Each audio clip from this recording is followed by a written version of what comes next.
저는 서울에서 소규모 인테리어 설계 회사를 운영하는 사람입니다.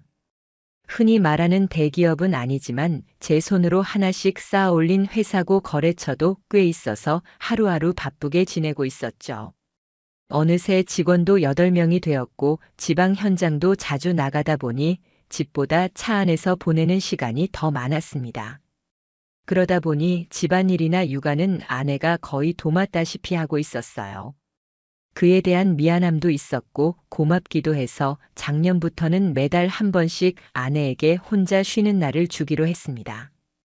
아내가 원하는 날을 골라서 혼자 맛있는 것도 먹고 쇼핑도 하라고 말이죠. 처음엔 백화점 쇼핑이나 미용실, 카페 정도였어요. 그런데 언제부턴가 매달 빠지지 않고 같은 오마카세 식당을 예약하더군요. 저는 사실 생선회를 별로 좋아하지 않아서 함께 가지도 않았고 아내는 그런 제 입맛이 아깝다며 혼자 다녀왔습니다. 뭐 그러려니 했죠. 부부라고 해서 취향까지 똑같을 순 없으니까요. 그런데 시간이 지나면서 뭔가 조금씩 달라지기 시작했어요. 평소 아내는 청바지에 니트 정도를 입고 나가는 편이었는데 오마카세 가는 날만큼은 옷차림이 확실히 달랐습니다. 몸에 딱 붙는 블라우스를 입고 립스틱 색도 평소보다 진했어요. 처음엔 기분 전환하려나 보다 정도로 생각했는데 매번 그러니까 조금씩 신경이 쓰이기 시작했습니다. 결정적으로 이상함을 느낀 건 지난달이었어요. 아내가 오후 6시 예약이라고 말하고 나갔는데 밤 11시가 넘어서야 집에 들어왔거든요. 중간에 전화를 걸었더니 소리가 안 들린다며 바로 끊더라고요. 그때 처음으로 뭔가 잘못됐다는 생각이 들었습니다. 오마카세가 대체 몇 시까지 영업하길래 5시간이 넘도록 집에 오지 않는 걸까요? 아내는 집에 들어오자마자 피곤하다며 씻고 바로 눕더니 제 눈도 제대로 마주치지 않고 잠들어 버렸어요. 그날 밤 저는 잠을 제대로 이루지 못했습니다. 머릿속으로 온갖 생각이 떠올랐지만 억지로 괜한 의심이라고 스스로를 달래려 했죠. 다음 달에도 똑같은 일이 반복됐습니다. 혼자 쉬는 날에 오마카세를 간다며 화장을 평소보다 짙게 하고 나갔고 이번에도 새벽 가까이 되어서야 돌아왔어요. 그런데 뭔가 달라진 게 있었습니다. 아내 손목에 그전엔 본 적 없는 실버 팔찌가 걸려 있더라고요. 그거 새로 산 거야? 제가 물으니 아내는 잠깐 망설이는 듯 하더니 이렇게 대답했습니다. 응, 나 스스로한테 주는 선물이야. 생일도 아니고 결혼 기념일도 아닌데 갑자기 액세서리를 산다는 게 이상했어요. 게다가 아내는 평소 거짓말을 잘 못하는 성격인데 그때의 표정이 어딘가 부자연스러웠습니다. 눈동자가 이리저리 움직이고 말끝을 흐리는 모습이 평소와 달랐죠. 그날 밤 저는 아내가 잠든 후 조용히 거실로 나왔어요. 가슴이 답답하고 뭔가 확인하고 싶은 마음에 아내의 스마트폰을 확인했습니다. 평소라면 절대 하지 않았을 행동이었지만 그날만큼은 어쩔 수 없었어요. 그런데 문자도 통화 기록도 심지어 인터넷 검색 기록까지 전부 깨끗하게 지워져 있었습니다. 너무 깔끔하게 비어 있어서 오히려 더 의심스러웠죠. 보통 사람이라면 며칠치 기록은 남아있기 마련인데 아내는 매일 삭제하고 있었던 겁니다. 누군가에게 배운 듯한 철저함이었어요. 다음 날 저는 일하는 척하면서 그 오마카세 식당을 검색해 봤습니다. 강남의 한 골목에 있는 1인 셰프 오마카세였고 단 6명만 받는 고급 스시바더군요. 식당 인스타그램을 찾아보니 매장 분위기나 셰프의 얼굴까지 볼 수 있었어요. 그런데 게시물을 하나씩 넘기다가 손이 멈췄습니다. 셰프가 한 여성 손님과 단둘이 찍은 사진이 있었는데 그 여자의 손목에 보이는 실버 팔찌가 제 눈에 들어왔거든요. 얼굴은 정면이 아니라 각도가 애매했지만 그 팔찌와 블라우스는 분명 아내가 입었던 옷이었습니다. 심장이 빠르게 뛰기 시작했어요. 손에 쥔 휴대폰이 떨릴 정도였죠. 저는 자리에서 일어나 화장실로 가서 찬물로 얼굴을 씻었습니다. 아니야, 우연일 거야 라고 생각하려 했지만 머릿속은 점점 복잡해졌어요. 며칠을 고민한 끝에 저는 아는 지인을 통해 조사 전문가에게 연락했습니다. 직접 탐정이라고 부르긴 뭐했지만 배우자 관련 조사를 전문적으로 하는 사람이었죠. 처음엔 제가 너무 예민한 건 아닌가 싶어서 망설였지만 확인하지 않으면 평생 의심하며 살 것 같았습니다. 정기적으로 가시는 날이 있다면 그날 자연스럽게 주변을 확인해 드릴 수 있습니다. 조사 전문가는 차분한 목소리로 설명했어요. 대놓고 미행하거나 사진을 찍는 게 아니라 주변에서 관찰하고 기록만 하는 방식이라고 했습니다. 다음 달 아내가 또다시 오마카세에 간다고 했을 때 저는 조사를 의뢰했습니다. 그날 저는 사무실에 앉아 있었지만 일이 손에 잡히지 않았어요. 시계만 계속 쳐다보면서 시간이 가기를 기다렸죠. 밤 10시쯤 조사 전문가에게서 연락이 왔습니다. 지금 통화 가능하신가요? 저는 급하게 사무실 밖으로 나가 전화를 받았어요. 식사는 8시쯤 끝났는데 그 이후에도 가게에 계속 계셨습니다. 셰프가 문을 닫은 후에도 내부에 불이 켜져 있었고 두 분이 테이블에 마주 앉아 오래 대화를 나누시더라고요. 그 말을 듣는 순간 다리에 힘이 빠지는 것 같았어요. 영상 찍으셨나요? 네, 가게 밖에서 촬영했습니다. 내일 직접 뵙고 보여드리겠습니다. 전화를 끊고 저는 한참을 그 자리에 서 있었습니다. 차가운 밤 공기가 얼굴을 스쳤지만 아무것도 느껴지지 않았어요. 그냥 텅 빈 기분이었죠. 다음 날 영상을 받았을 때 저는 말을 잃었습니다. 흐릿하긴 했지만 유리창 너머로 아내와 셰프가 테이블에 나란히 앉아 있는 모습이 보였어요. 그리고 마지막 장면에서는 셰프가 아내의 어깨를 가볍게 감싸며 가게 밖까지 배웅하는 모습까지 담겨 있었습니다. 그건 단순한 손님 응대가 아니었어요. 너무나 자연스럽고 너무나 친밀한 거리였죠. 그날 밤 집에 돌아왔을 때 아내는 아무 일 없다는 듯이 저녁을 차리고 있었습니다. 아이 숙제를 봐주고 설거지를 하고 평범한 일상을 이어가고 있었어요. 하지만 저는 더 이상 그 일상이 진짜라고 믿을 수 없었습니다. 무언가 말을 꺼내야 할 것 같았지만 입이 떨어지지 않았어요. 아직 확실한 증거가 있는 건 아니었고 섣불리 말했다가 오히려 상황이 꼬일 수도 있었으니까요. 그날부터 저는 조용히 다음을 준비하기 시작했습니다. 다음 날 출근길, 저는 평소처럼 차를 몰고 가다가 문득 멈춰 섰습니다. 회사 방향이 아닌 다른 곳으로 핸들을 돌렸죠. 집 근처 조용한 카페에 들어가 창가 자리에 앉았어요. 커피를 주문했지만 한 모금도 마시지 못했습니다. 머릿속이 너무 복잡했거든요. 그럼 그동안 혼자 쉰다고 나갔던 날들도 다 거짓말이었던 걸까? 생각하면 할수록 의문이 꼬리를 물었어요. 아내가 오마카세에 간다고 말한 날이 올해만 벌써 6번이었는데 그중 몇 번이나 진짜 식사만 하고 온 걸까요? 아니, 애초에 식사가 목적이었던 걸까요? 휴대폰을 꺼내 지난 몇 달간의 카드 사용 내역을 확인했습니다. 가족명의 카드였기 때문에 제 앱에서도 조회가 가능했죠. 내역을 하나씩 살펴보다가 눈에 띄는 게 있었어요. 아내가 오마카세에 간다고 했던 날 식당 결제 외에 다른 결제 내역도 있었습니다. 강남 쪽 카페, 주차장, 그리고 호텔 라운지. 손이 떨렸어요. 호텔 라운지라고 해서 꼭 나쁜 의미는 아니지만 왜 하필 그날 그곳에 갔는지 설명할 길이 없었습니다. 저는 결제 시간을 확인했어요.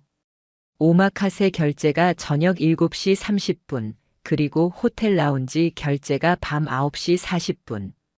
2시간 넘게 뭘 했던 걸까요?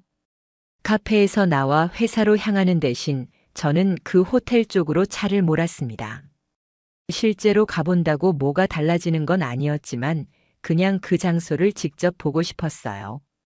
호텔 앞에 차를 세우고 로비를 바라봤죠.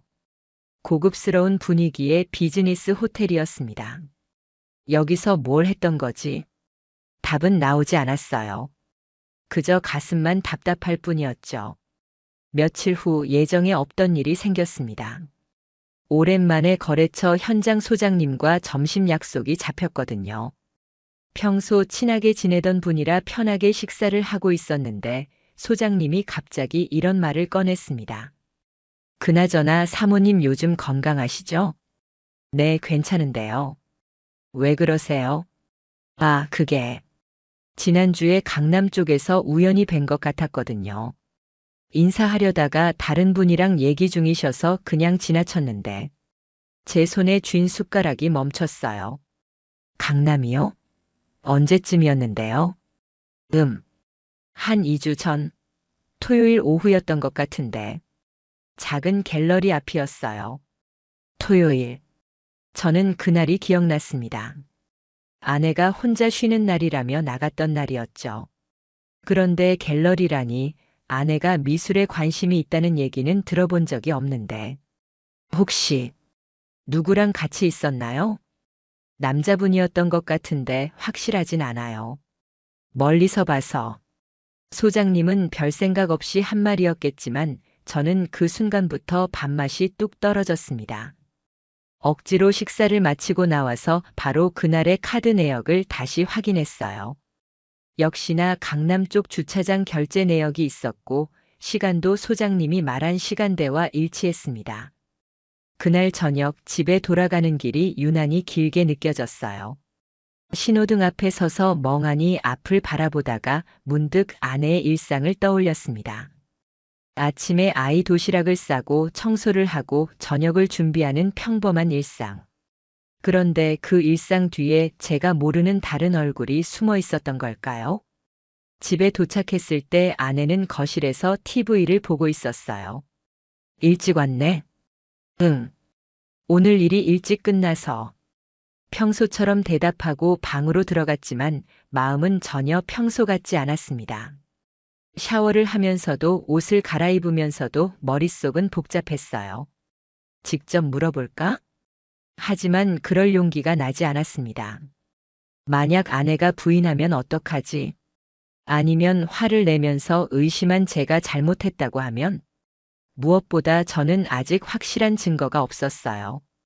그날 밤 아내가 잠든 후 저는 조용히 거실로 나왔습니다. 작은 서재 책상에 앉아서 노트북을 켰어요. 그리고 검색창에 배우자 외도 확인 방법이라고 입력했죠. 제가 이런 검색을 하게 될 줄은 꿈에도 몰랐습니다. 여러 글을 읽다가 한 가지 방법이 눈에 들어왔어요. 차량 블랙박스였습니다.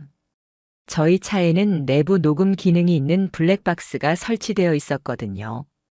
평소엔 끄고 다녔는데 혹시 최근에 녹음된 파일이 있을까 싶어서 확인해 봤습니다. 다행히, 아니 어쩌면 불행히도 최근 2주간의 파일이 남아 있었어요. 파일을 하나씩 열어보기 시작했죠. 대부분은 의미 없는 주행 소음이었지만 어느 파일에서 아내의 목소리가 들렸습니다. 전화 통화하는 소리였어요. 응, 나 지금 출발했어. 30분 정도면 도착할 것 같아. 오늘 날씨 좋지? 밖에 나와 있으니까 기분도 좋고. 그래, 그거 하자. 지난번에 얘기했던 거. 기대된다. 그리고 통화가 끊어졌습니다. 저는 그 파일을 3번 더 들었어요. 목소리 톤이 평소와 달랐습니다.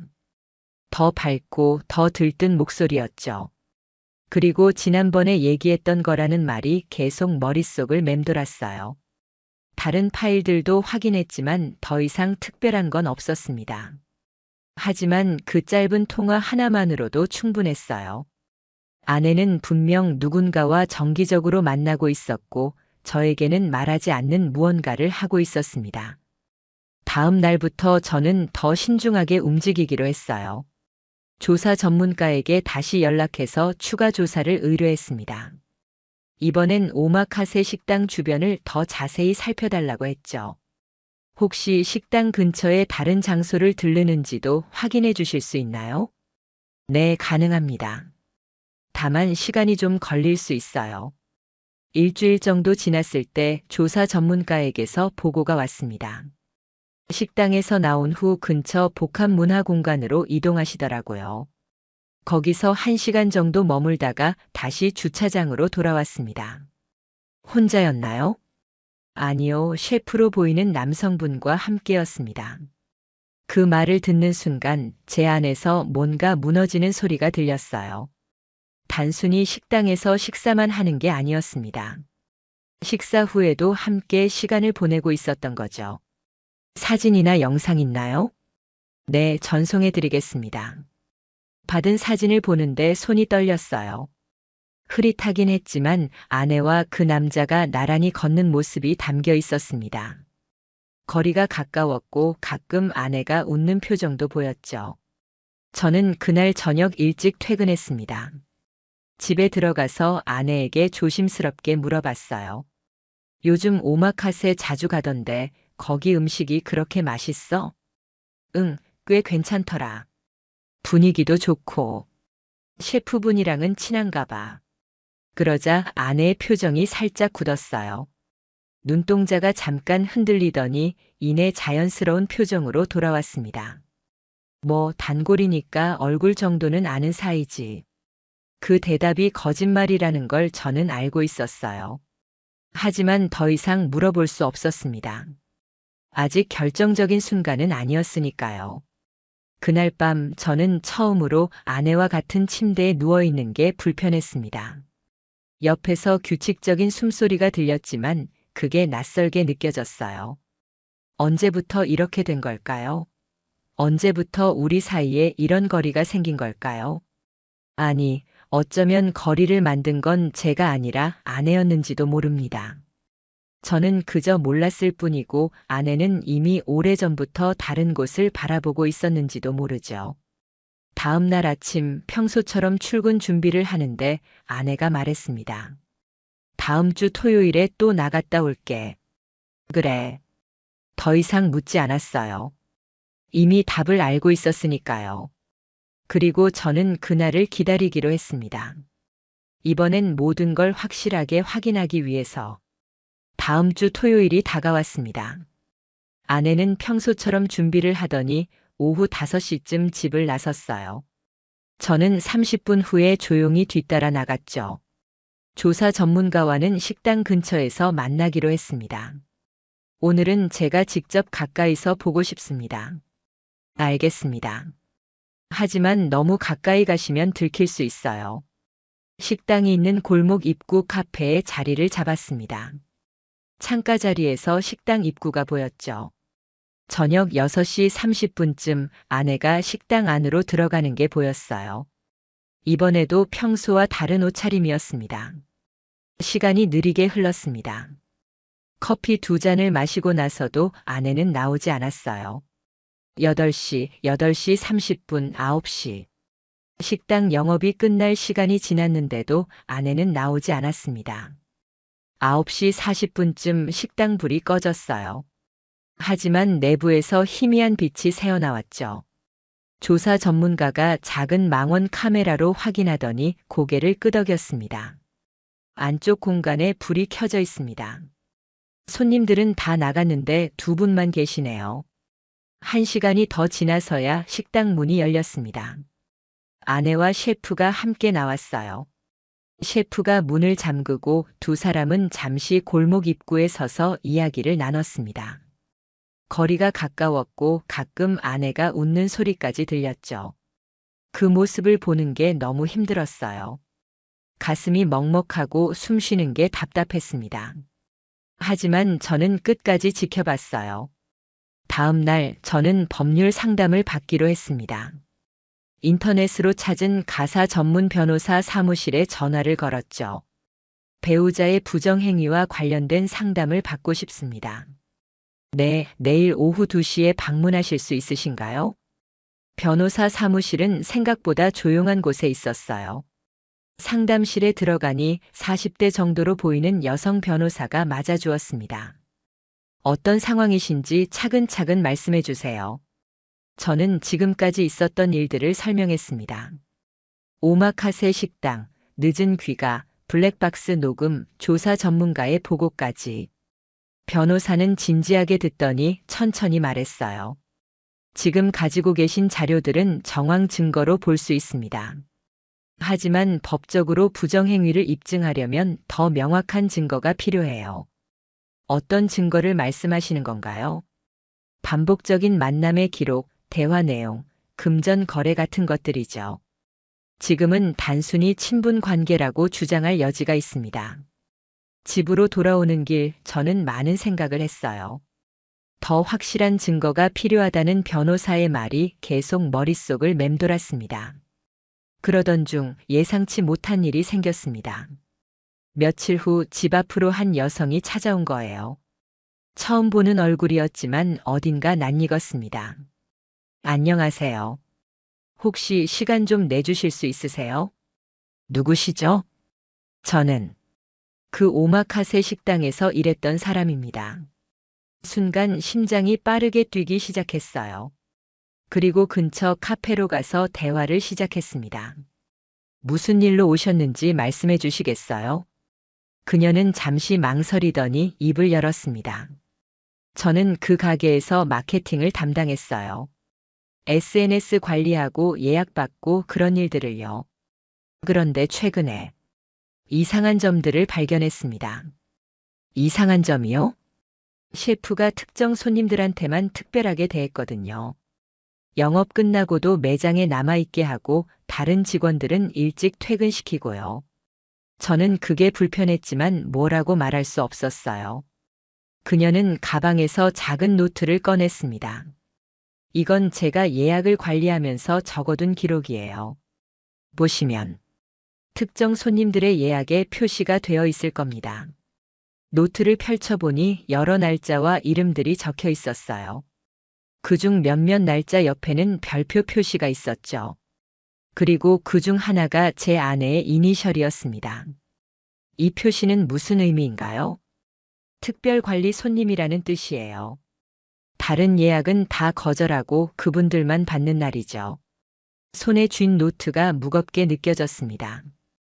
왜 이걸 저한테 보여주시는 건가요? 사실은 저도 피해를 봤어요. 밀린 월급도 못 받았고요. 그녀의 목소리가 떨렸습니다. 제가 알아보니까 그 사람이 단골 손님 몇 분한테 특별한 서비스를 제공하면서 돈을 받았던 것 같아요. 정확한 증거는 없지만 통장 내역을 봤을 때 이상한 입금이 있었거든요. 그게 정말인가요? 100% 확신은 못하지만 여러 정황상 그렇게 보였어요. 그래서 제가 이렇게 찾아온 겁니다. 다른 피해자가 있을 것 같아서요. 그녀가 돌아간 후 저는 한참을 멍하니 앉아 있었습니다. 만약 그녀의 말이 사실이라면 이건 단순한 외도를 넘어서는 문제였어요. 다음 날 저는 다시 변호사에게 연락했습니다. 새로운 정보를 입수했습니다. 혹시 상대방이 금전적 이득을 취했다면 어떻게 되나요? 그렇다면 사기나 배임 혐의도 추가할 수 있습니다. 하지만 금전 거래 증거가 필요해요. 저는 집에 돌아와서 가족 카드 내역을 더 자세히 살펴봤습니다. 아내가 오마카세에 간 날들의 결제 내역을 정리하다가 이상한 점을 발견했어요. 식사 비용이 매번 비슷했는데 어느 날부터 금액이 2배 가까이 올라 있었습니다. 추가 금액이 정확히 뭔지는 알 수 없었지만 분명 일반적인 식사 비용보다 높았어요. 영수증을 요청할까도 생각했지만 그러면 아내가 눈치챌 수 있었죠. 그날 밤 아내가 샤워를 하는 동안 저는 아내의 개인 통장 앱을 확인했습니다. 비밀번호는 우리 결혼 기념일이었고 쉽게 열렸어요. 최근 거래 내역을 보니 매달 일정 금액이 현금으로 인출되어 있었습니다. 평소 아내는 현금을 거의 쓰지 않는 사람이었어요. 그런데 최근 6개월간 매달 30만 원에서 50만 원씩 현금을 찾아 쓰고 있었습니다. 이 돈이 어디에 쓰인 건지 알 수 없었지만 시기가 오마카세를 다니기 시작한 때와 일치했죠. 저는 변호사에게 이 내용을 전달했고 변호사는 이렇게 말했습니다. 일단 수집할 수 있는 증거는 다 모으세요. 카드 내역, 현금 인출 기록, 목격자 진술, 조사 보고서까지. 그리고 적절한 시기에 내용 증명을 보내는 게 좋겠습니다. 내용 증명이요? 네, 법적 조치를 취하기 전에 상대방에게 경고하는 절차예요. 그 반응을 보고 다음 단계를 결정하는 거죠. 집으로 돌아오는 길, 저는 창밖을 바라봤습니다. 예전에는 이 길이 익숙하고 편안했는데 지금은 모든 게 낯설게 느껴졌어요. 10년 넘게 함께 살아온 사람이 언제부터 이렇게 변한 걸까요? 아니, 어쩌면 변한 게 아니라 제가 모르고 있었던 걸지도 모릅니다. 사람은 쉽게 변하지 않으니까요. 다만 감추고 있던 모습이 드러난 것뿐일 수도 있죠. 그날 밤 저는 결심했습니다. 더 이상 지켜보지 않기로. 이제는 행동할 때라고. 변호사와 상의 끝에 저는 내용 증명을 보내기로 했습니다. 하지만 그 전에 한 가지 더 확인하고 싶은 게 있었어요. 직접 그 식당에 가보는 것이었죠. 평일 오후 저는 일부러 점심시간을 피해서 그 골목으로 향했습니다. 식당 문 앞에 서니 가슴이 두근거렸어요. 유리문 너머로 안이 들여다 보였습니다. 6인석 정도의 작은 공간이었고 바 형태의 좌석이 놓여 있었죠. 문을 열고 들어가니 30대 중반으로 보이는 남자가 뒤쪽에서 나왔습니다. 그 셰프였어요. 예약하셨나요? 아니요, 그냥 지나가다가 들렀습니다. 예약 없이는 안 되나요? 죄송하지만 저희는 완전 예약제로 운영하고 있어요. 목소리는 정중했지만 차가웠습니다. 제가 안에서 둘러보는 걸 조금 불편해하는 것 같았어요. 알겠습니다. 그럼 나중에 예약하고 올게요. 나오면서 식당 내부를 눈에 담았습니다. 생각보다 좁았고 단출했어요. 하지만 계단 하나가 눈에 들어왔죠. 안쪽 구석에 위층으로 올라가는 작은 계단이 있었습니다. 차로 돌아와 변호사에게 전화했어요. 직접 가봤는데 위층이 있더라고요. 그 공간이 뭐에 쓰이는지 확인이 필요하겠네요. 일단 내용 증명은 다음 주에 발송하겠습니다. 주말이 지나고 월요일 아침 변호사 사무실에서 내용 증명이 발송됐습니다. 셰프 앞으로 한 통, 그리고 식당 사업자 명의로 한 통. 내용은 간단했어요. 배우자와의 부적절한 관계에 대한 경고와 법적 조치 예고였죠. 이틀 후 아내에게 택배가 하나 왔습니다. 변호사 사무실에서 보낸 거였어요. 아내는 집에 돌아오자마자 그 봉투를 뜯어봤고 안에 든 서류를 보더니 얼굴이 하얗게 변했습니다. 이게 무슨 서류야? 아내가 떨리는 목소리로 물었어요. 저는 소파에 앉아 아내를 바라봤습니다. 나도 같은 걸 묻고 싶어. 그게 무슨 일이야? 무슨 소리인지 모르겠어. 변호사가 왜? 그 식당 몇 번이나 갔지? 아내의 손이 떨렸습니다. 서류를 쥔 손에 힘이 들어갔어요. 음식이 맛있어서 자주 갔어. 그게 뭐가 잘못된 거야? 밤 11시까지. 매번? 가끔 식사가 길어질 수도 있잖아. 목소리에 확신이 없었어요. 눈도 제대로 마주치지 못했죠. 호텔 라운지는? 갤러리는? 그것도 식사가 길어져서? 아내가 입술을 깨물었습니다. 한참을 침묵하더니 작게 말했어요. 어떻게 알았어? 알아야 했어. 당신이 말해줄 리 없으니까. 그날 밤 아내는 방에서 나오지 않았습니다. 저는 거실 소파에 앉아 멍하니 시간을 보냈어요. TV는 켜져 있었지만 무슨 내용인지 전혀 들어오지 않았죠. 다음 날 변호사에게서 연락이 왔습니다. 셰프 측에서 연락이 왔습니다. 변호사를 선임했다고 하네요. 뭐라고 하던가요? 일단은 부인하는 입장입니다. 단순한 손님 관계였다고 주장하고 있어요. 하지만 우리 측 증거를 보면 그렇게 주장하기 어려울 겁니다. 다음 단계는 뭔가요? 조정 절차를 거치거나 바로 소송으로 갈 수 있습니다. 어떻게 하시겠어요? 저는 잠시 생각했습니다. 일단 조정은 해보겠습니다. 그 주 금요일 변호사 사무실에서 조정 미팅이 있었어요. 상대 측 변호사와 셰프가 왔고 저희 측은 저와 제 변호사가 참석했습니다. 셰프는 정장을 입고 나타났어요. 식당에서 봤을 때보다 훨씬 날카로운 인상이었죠. 자리에 앉자마자 상대 측 변호사가 말문을 열었습니다. 저희 의뢰인은 손님과 정상적인 관계를 유지했을 뿐입니다. 식사 후 대화를 나누는 것이 법적으로 문제가 되는 건 아니지 않습니까? 제 변호사가 서류를 꺼냈어요. 정상적인 관계라면 왜 영업 종료 후에도 매장에 남아 계셨나요?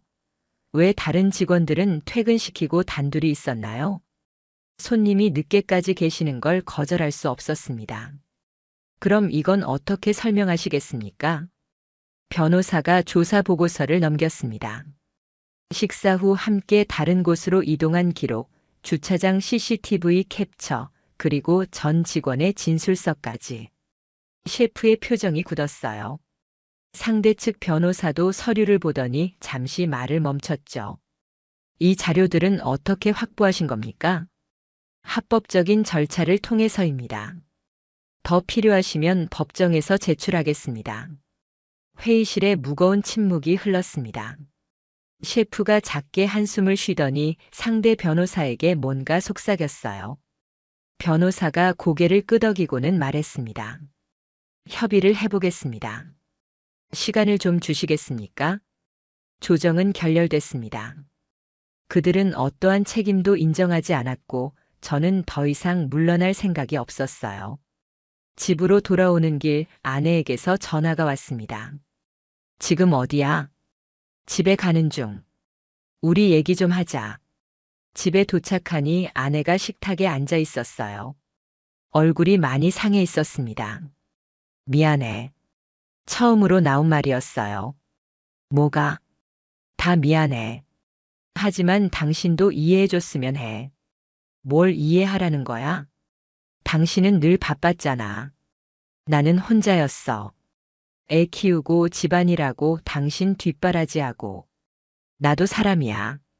누군가한테 관심받고 싶었어. 그 말을 듣는데 힘이 빠졌습니다. 그래서 다른 놈은 만난 게 해결책이었어? 나도 어떻게 된 건지 모르겠어.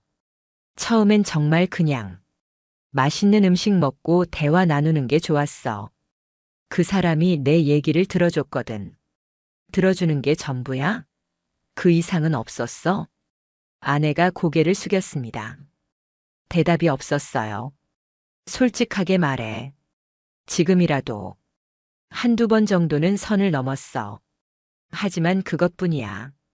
그 고백을 듣는 순간 뭔가 완전히 무너지는 느낌이었습니다. 확인하고 싶지 않았던 진실이었지만 결국 들어야 했죠. 이제 어떻게 할 건데? 나도 모르겠어. 당신이 결정해. 그날 밤 저는 짐을 싸서 아이와 함께 잠시 다른 곳에 머물기로 했습니다. 같은 공간에 있는 게 너무 힘들었거든요. 아이는 왜 나가냐고 물었지만 저는 대답할 수 없었어요. 그저 잠깐 여행 가는 거야 라고만 말했죠. 호텔에 짐을 풀고 침대에 누웠습니다. 옆에서 자는 아이의 얼굴을 보니까 눈물이 났어요. 이 아이는 앞으로 어떻게 되는 걸까요? 다음 주 본격적인 법적 절차가 시작될 예정이었습니다. 한 달이 지났습니다. 그 사이 저는 아이와 함께 작은 오피스텔에서 지냈어요. 회사 일은 계속했지만 집중이 잘 안 됐죠. 직원들도 제가 요즘 이상하다는 걸 눈치챘을 겁니다. 변호사는 소장 준비를 착실히 진행했어요. 손해배상 청구 금액은 3,500만 원으로 정했습니다. 정신적 피해와 혼인관계 파탄에 대한 책임을 묻는 거였죠. 금액이 좀 높은 것 같은데요. 판례상 적정한 수준입니다. 상대가 직업적으로 이용한 정황이 있다면 오히려 더 청구할 수도 있어요. 소장 접수일이 다가오던 어느 날 마케팅 담당이었던 그 여성에게서 다시 연락이 왔습니다. 혹시 시간 되시면 만나뵐 수 있을까요? 드릴 말씀이 있어서요. 저는 회사 근처 조용한 식당에서 그녀를 만났어요. 그녀는 가방에서 USB를 하나 꺼냈습니다. 이게 뭔가요? 가게 내부 CCTV 영상이에요. 제가 관리했었거든요. 손이 떨렸습니다. 3년이나 같이 일하면서 믿었는데 결국 밀린 월급도 못 받고 쫓겨났고 더 이상 그 사람 편들 이유가 없어요. USB를 받아들고 집에 돌아와 확인했습니다. 영상에는 지난 몇 달간의 기록이 담겨 있었어요. 아내가 방문한 날의 영상도 있었죠.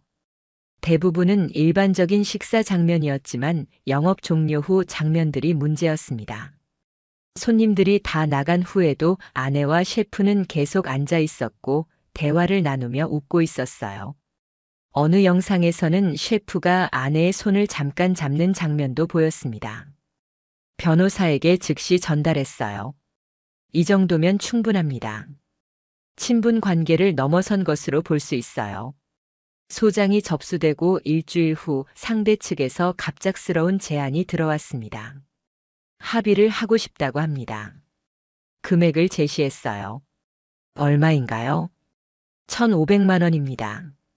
청구 금액의 절반도 안 되는 액수였어요. 거절하겠습니다. 알겠습니다. 그럼 재판 준비를 계속하겠습니다.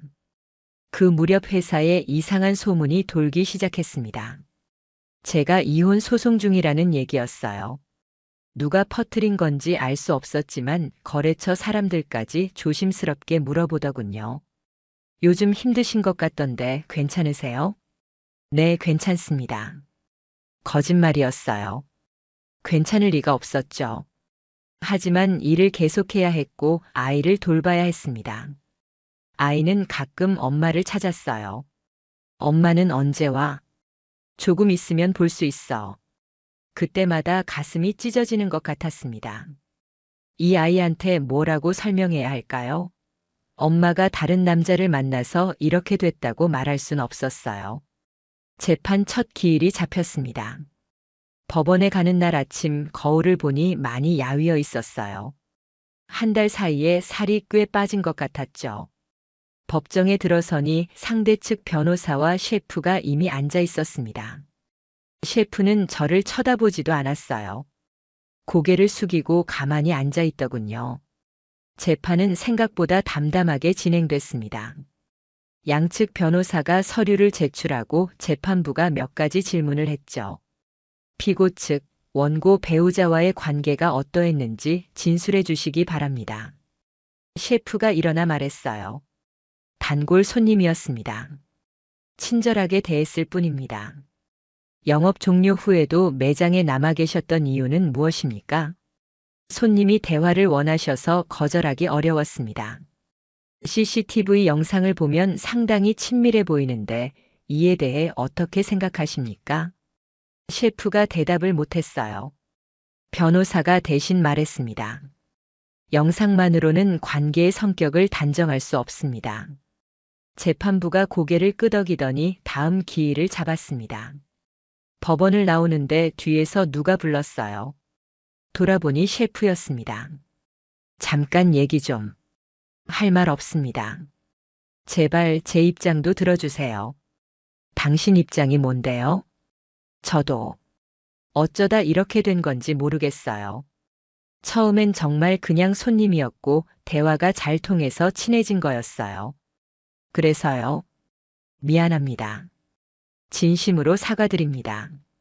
그 말을 듣고 있자니 웃음이 나왔어요. 사과로 끝날 문제라고 생각해요. 10년 넘게 쌓아온 가정이 무너졌는데 셰프는 더 이상 말하지 못했습니다. 저는 돌아서서 걸어갔어요. 그날 밤 아내에게서 문자가 왔습니다. 재판 어떻게 됐어? 당신이 알 필요 없어. 아이는 잘 있어? 당연히 잘 있지. 보고 싶어. 그 문자를 보고 한참을 멍하니 있었습니다. 보고 싶다고요? 그럼 왜 그랬던 걸까요? 며칠 후 학교에서 연락이 왔어요. 아이가 수업 시간에 자꾸 멍하니 있다고 했습니다. 혹시 가정에 무슨 일이 있으신가요? 조금 어려운 상황이긴 합니다. 아이가 정서적으로 불안해 보여요. 그날 저녁 아이와 단둘이 저녁을 먹다가 조심스럽게 물어봤습니다. 학교에서 무슨 일 있어? 아니, 선생님이 내가 요즘 좀 힘들어 보인대. 아이가 고개를 숙였어요. 아빠, 우리 언제 집에 가? 조금만 더 기다려. 엄마는? 엄마도 곧 볼 수 있을 거야. 거짓말이었는지도 모릅니다. 하지만 그렇게라도 말해야 했어요. 다음 재판 기일이 다가왔습니다. 이번에는 증인 신문이 있었어요. 마케팅 담당이었던 그 여성이 증인으로 출석했죠. 그녀는 차분하게 진술했습니다. 셰프가 특정 손님들을 어떻게 대했는지, 가게 운영이 어떻게 됐는지, 그리고 본인이 어떤 피해를 받았는지. 재판부는 진지하게 들었고 상대 측 변호사는 반박했지만 설득력이 없었어요. 재판이 끝나고 나오는데 법원 복도에서 아내를 마주쳤습니다. 처음엔 못 알아볼 뻔했어요. 많이 수척해져 있었거든요. 서로 말없이 지나쳤습니다. 할 말이 없었어요. 그날 밤 변호사에게서 전화가 왔어요. 상대 측에서 다시 합의 의사를 밝혔습니다. 이번엔 2,800만 원입니다. 생각해 보겠습니다. 전화를 끊고 창밖을 바라봤어요. 이제 거의 끝나가고 있었습니다. 일주일을 고민했습니다. 합의를 받아들일지 끝까지 재판을 진행할지. 매일 밤 잠들기 전에 그 생각뿐이었어요. 회사 후배와 점심을 먹다가 우연히 얘기를 꺼냈습니다. 선배, 요즘 많이 힘들어 보이세요. 응. 좀 복잡한 일이 있어서. 가족 일인가요? 대답하지 않았지만 후배는 눈치챈 것 같았어요. 제 친구도 비슷한 일 겪었는데 재판 끝까지 가니까 다들 지치더라고요. 시간도 오래 걸리고 정신적으로도 힘들고요. 그 말이 계속 머릿속에 맴돌았습니다. 아이를 생각하면 빨리 정리하는 게 나을 것 같았어요. 하지만 너무 쉽게 끝내는 것도 억울했죠. 고민 끝에 변호사에게 전화했습니다. 3,200만 원을 제시하겠습니다. 그것도 안 되면 판결까지 갑니다. 알겠습니다. 전달하겠습니다. 이틀 후 답이 왔어요. 받아들이겠다고 합니다. 합의서 작성하겠습니다. 드디어 끝이 보이는 것 같았습니다. 하지만 마음 한편은 여전히 무거웠어요. 합의서를 작성하는 날 변호사 사무실에 셰프가 직접 왔습니다. 같은 공간에 앉아 있는 게 불편했지만 절차상 필요한 자리였죠. 서류에 서명하는 동안 아무도 말하지 않았어요. 펜 소리만 회의실에 울렸습니다. 모든 절차가 끝나고 일어서려는데 셰프가 조용히 말했어요. 정말 죄송합니다. 저는 돌아보지 않고 나왔습니다. 사과를 받아들일 생각도 받아들일 수도 없었거든요. 그날 저녁 아내에게 연락했습니다. 우리 얘기해야 할 것 같아. 언제? 내일 저녁. 아이는 어머니 집에 맡길게. 다음 날 우리는 집 근처 조용한 카페에서 만났어요. 아내는 예전보다 훨씬 마른 얼굴이었습니다. 합의 끝났어. 그래. 이제 우리 얘기를 해야지. 아내가 고개를 들었어요. 눈가가 부서 있었습니다. 이혼할 거지? 그래야 할 것 같아. 미안해. 정말 미안해. 미안하다는 말로는 부족해. 아내가 눈물을 닦았어요. 나도 알아. 하지만 그때는 정말 혼자라고 느꼈어. 당신은 항상 일에만 집중했고 나는 그냥 집에서 기다리는 사람일 뿐이었어. 그래서 그랬다는 거야? 변명이 아니야. 내가 잘못한 거 맞아. 하지만 나도 사람이야. 외롭고 힘들었어. 그 말을 듣고 있자니 복잡한 감정이 밀려왔습니다. 화도 났지만 한편으로는 제가 미처 보지 못했던 부분도 있었던 건 아닌가 싶었어요. 그럼 나한테 말했어야지. 왜 다른 사람을 찾았어? 말해도 들어줄 것 같지 않았어. 당신은 늘 피곤해했고 내 얘기는 중요하지 않은 것 같았거든. 침묵이 흘렀습니다. 커피 잔을 들었다 놓기를 반복했어요. 아이는 어떻게 할 건데? 당신이 키워. 나는 자격이 없어. 면접 교섭은 한 달에 한 번 정도. 볼 수 있을까? 고개를 끄덕였습니다. 더 이상 할 말이 없었어요. 집으로 돌아오는 길 휴대폰이 울렸습니다. 마케팅 담당이었던 그 여성이었어요. 혹시 시간 되세요? 급하게 전할 게 있어서요. 무슨 일인가요? 그 사람 가게 다시 열려고 하는 것 같아요. 다른 지역에서요. 순간 말문이 막혔습니다. 확실해요? 지인한테 들었어요. 지방 소도시에서 조용히 시작하려는 것 같다고. 전화를 끊고 한참을 멍하니 서 있었어요. 하지만 이제 그 사람이 뭘 하든 제 일이 아니었어요. 제가 신경 쓸 건 앞으로 남은 제 인생과 아이뿐이었죠. 며칠 후 이혼 서류를 작성하러 구청에 갔습니다. 서류를 받아드는 직원의 무표정한 얼굴이 오히려 다행이었어요. 동정이나 호기심 어린 시선은 견디기 힘들었을 테니까요. 접수 완료됐습니다. 한 달 후에 확정됩니다. 감사합니다. 밖으로 나오니 햇살이 따가웠습니다. 계절은 어느새 여름으로 접어들고 있었어요. 그날 저녁 아이와 저녁을 먹으며 조심스럽게 말을 꺼냈습니다. 아빠가 할 얘기가 있어. 응? 엄마랑 아빠가 이제 따로 살기로 했어. 아이의 표정이 굳었어요. 왜? 어른들 사정이 좀 복잡해져서. 하지만 엄마는 여전히 너를 사랑하고 아빠도 너를 정말 사랑해. 엄마 잘못이야? 그 질문에 뭐라고 대답해야 할지 몰랐습니다. 누구 잘못이라고 말하긴 어려워. 다만 어른들이 더 이상 함께 살기 힘들어진 거야. 아이가 고개를 숙였어요. 더 이상 묻지 않았지만 이해했다는 표정도 아니었죠.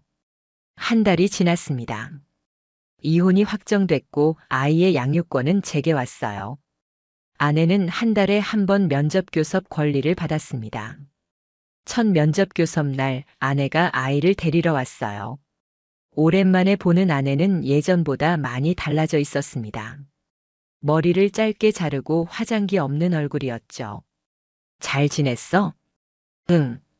아이 잘 부탁해. 당연하지. 아내와 아이가 함께 나가는 걸 보며 이상한 기분이 들었어요. 이제 우리는 남이구나. 10년 넘게 함께했던 사람이 이제는 아이를 통해서만 연결된 관계가 됐습니다. 저녁이 되어 아이가 돌아왔어요. 엄마랑 뭐 했어? 공원 갔다가 밥 먹었어. 재밌었어? 응. 아이의 표정이 복잡했습니다. 기쁘기도 하고 슬프기도 한 얼굴이었어요. 그날 밤 아이를 재우고 홀로 거실에 앉아 있었습니다. 조용했어요. 너무 조용했죠. 하지만 이 고요함이 나쁘지만은 않았습니다. 적어도 이제는 거짓이 없었으니까요. 6개월이 지났습니다. 계절이 바뀌고 일상이 조금씩 자리를 잡아갔어요. 아이는 새 학교에 적응했고 저도 회사 일에 다시 집중할 수 있게 됐습니다. 오피스텔에서의 생활도 익숙해졌어요. 처음엔 좁고 불편하다고 생각했는데 지금은 이 공간이 편했습니다. 아침에 일어나 아이 도시락을 싸고 함께 아침을 먹고 학교에 데려다주는 일상이 나쁘지 않았죠. 회사에서는 새로운 일 대신 기존 거래처들과의 관계를 더 단단히 하는 데 집중했어요. 무리하게 확장하기보다는 지금 있는 것들을 잘 지키는 게 중요하다는 걸 배웠습니다. 어느 날 거래처 소장님이 식사 자리를 마련했어요. 요즘 많이 안정된 것 같아 보여서 다행이야. 네, 이제 좀 괜찮습니다. 아이는 잘 지내고, 잘 지내요. 생각보다 씩씩하더라고요. 애들이 어른들보다 강해. 금방 적응할 거야. 그 말이 위로가 됐습니다. 실제로 아이는 제 걱정보다 훨씬 잘 적응하고 있었어요. 한 달에 한 번 아내와 아이가 만나는 날에는 여전히 복잡한 감정이 들었습니다. 하지만 예전처럼 화가 나거나 원망스럽진 않았어요. 그냥 담담했죠. 아내는 요즘 작은 회사에 취직했다고 했습니다. 사무 보조 일을 하면서 혼자 살고 있다고 하더군요. 자세히 묻지 않았어요. 이제 그건 제가 알아야 할 일이 아니었으니까요. 셰프에 대한 소식도 가끔 들렸습니다. 지방에서 작은 식당을 열었다가 얼마 안 가 다시 문을 닫았다고 하더군요. SNS도 전부 삭제했고 사람들 앞에 나타나지 않는다고 했어요. 마케팅 담당이었던 그 여성은 다른 업종으로 이직했다고 연락이 왔습니다. 이제 음식 관련 일은 안 할 것 같아요. 너무 지쳤어요. 잘 생각하셨어요. 새 출발 응원합니다. 감사해요. 그리고 도움이 됐다니 다행이에요. 그녀가 없었다면 증거를 확보하기 어려웠을 겁니다. 진심으로 고마웠죠. 어느 주말 아이와 함께 공원을 걷다가 벤치에 앉았어요. 아빠, 우리 행복해? 갑작스러운 질문에 놀랐습니다. 왜 그런 질문을 해? 친구가 엄마 아빠 둘 다 있어야 행복하다고 했어. 한참을 생각했어요. 뭐라고 대답해야 할까요? 행복은 사람마다 달라. 누구는 가족이 많아야 행복하고 누구는 좋아하는 일을 할 때 행복하고 아빠는 지금 너랑 이렇게 있는 게 행복해. 나도. 아이가 제 팔에 기댔습니다. 그 순간만큼은 정말 행복했어요. 저녁에 집으로 돌아와 TV를 켜니 요리 프로그램이 나오고 있었습니다. 예전 같았으면 채널을 돌렸겠지만 그날은 그냥 봤어요. 셰프가 정성스럽게 요리하는 모습, 손님들이 맛있게 먹는 장면. 그걸 보면서 생각했습니다. 음식도 사람도 결국 진심이 중요하다는 걸. 겉으로 아무리 그럴듯해 보여도 속이 비어 있으면 언젠가는 드러나게 되어 있죠. 다음 날 출근길 회사 앞에서 오래된 거래처 대표님을 우연히 만났어요. 요즘 일은 어때? 꾸준히 하고 있습니다. 그래, 그게 제일 중요해. 화려한 것보다 오래 가는 게 낫지. 그 말이 마음에 와닿았습니다. 저도 이제 그렇게 살고 싶었어요. 몇 주 후 학교에서 학부모 상담이 있었습니다. 담임 선생님이 말했어요. 요즘 아이가 많이 밝아졌어요. 처음엔 걱정했는데 잘 적응하고 있습니다. 다행이네요. 가정에서 안정감을 많이 느끼는 것 같아요. 아버님이 잘 돌봐주시는 게 느껴져요. 그 말을 듣고 집에 돌아오는 길 뿌듯했습니다. 제대로 하고 있다는 확인을 받은 것 같았어요. 밤에 아이를 재우고 작은 서재에 앉았습니다. 책상 위에 놓인 사진 한 장이 눈에 들어왔어요. 아이가 갓 태어났을 때 찍은 가족 사진이었죠. 예전엔 이 사진을 볼 때마다 복잡한 감정이 들었는데 지금은 그저 추억으로만 느껴졌습니다. 사진을 서랍에 넣으며 생각했어요. 이제 정말 끝났구나. 지난 일은 지난 일이고 앞으로는 새로운 시간만 남았다고. 그날 밤 잠들기 전 창밖을 바라봤어요. 도시의 불빛이 반짝이고 있었습니다. 저 수많은 불빛 하나하나에 각자의 이야기가 있겠죠. 누군가는 행복하고 누군가는 힘들고 누군가는 새로운 시작을 준비하고 있을 겁니다. 저도 그중 하나였어요. 힘든 시간을 지나 새로운 일상을 만들어가는 사람. 완벽하진 않지만 거짓 없이 살아가는 사람. 마지막으로 생각했습니다. 분류는 절대 실수가 아닙니다. 선택이죠. 그리고 모든 선택에는 책임이 따릅니다. 누군가는 그 책임을 평생 안고 살아갈 것이고 누군가는 그 상처를 딛고 일어설 겁니다. 저는 후자를 택했어요. 무너지지 않기로 했죠. 그리고 지금 저는 괜찮습니다. 아이와 함께 하루하루를 살아가고 있습니다. 그것만으로 충분했어요.